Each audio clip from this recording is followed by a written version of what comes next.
साथियों नमस्कार। कृषि बाजार भरतपुर से मैं हरपाल सिंह। साथियों चर्चा करेंगे सरसों के भावों के विषय में, लेकिन उससे पहले आप सभी से वही अनुरोध कि जो भी साथी हमारे चैनल पर नए हैं वो हमें लाइक, सब्सक्राइब और शेयर भी कर सकते हैं। साथियों आज 31 माह यानी कि अगस्त माह का अंतिम कार्य दिवस है और सरसों के दाम अपने चरम लेवल पर पहुंच चुके हैं। आज ही सरसों के अंदर 150 रुपये की तेजी दर्ज की गई। बाजार सुबह 50 रुपये की तेजी के साथ खुले, लेकिन बाद में 100 रुपये की तेजी और दर्ज की गई। साथियों आज मिलाकर के 150 रुपये की तेजी सरसों के बाजार में देखने को मिली। भरतपुर मंडी सुबह 5971 रुपये के भाव खुले थे, जो 6011 रुपये के स्तर तक पहुंच गए। यानी कि भरतपुर का जो हाई लेवल 6025 का था, अब ये मानने में कोई अतिशयोक्ति नहीं है कि साथियों उस लेवल पर सरसों के भाव पहुंच चुके हैं। और गोयल कोटा के जो उच्चतम भाव थे वो 6275 रुपये, लेकिन सर्वाधिक तेजी का दौर महेश एडिबल में देखने को मिला। सुबह बाजार 50 रुपये की तेजी के साथ खुले, बाद में 100 रुपये की तेजी और आई, यानी कि एक ही दिन में महेश एडिबल में 150 रुपये की तेजी दर्ज की गई।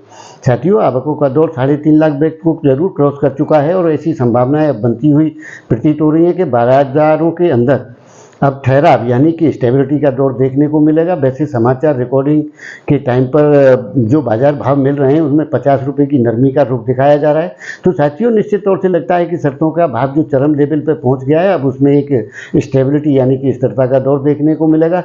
वैसे तो अगला सप्ताह बेहद महत्वपूर्ण है कि आने वाले सप्ताह के अंदर क्या स्थितियाँ तय होंगी, क्योंकि सरकार के द्वारा भी कई निर्णय लिए जाने हैं, मीटिंगें हो चुकी हैं, निर्णय आने की यानी कि घोषणा होने की ही देरी है। बाकी तो उसके बाद ही पता लगेगा कि सरकार किस प्रकार का निर्णय ले रही है।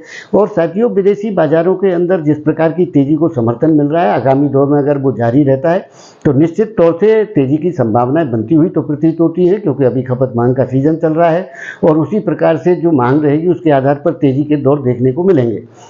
लेकिन साथियों बिना विदेशी बाजारों के सपोर्ट के और घरेलू यानी कि भारत सरकार के नीतियों के बिना अब आगामी तेजियों का दौर जिस प्रकार से ठहरता हुआ प्रतीत होता है, यानी कि अब ठहराव स्टेबिलिटी जैसे हालात देखने को मिल सकते हैं, ऐसी संभावनाएं बनती हुई प्रतीत हो रही हैं।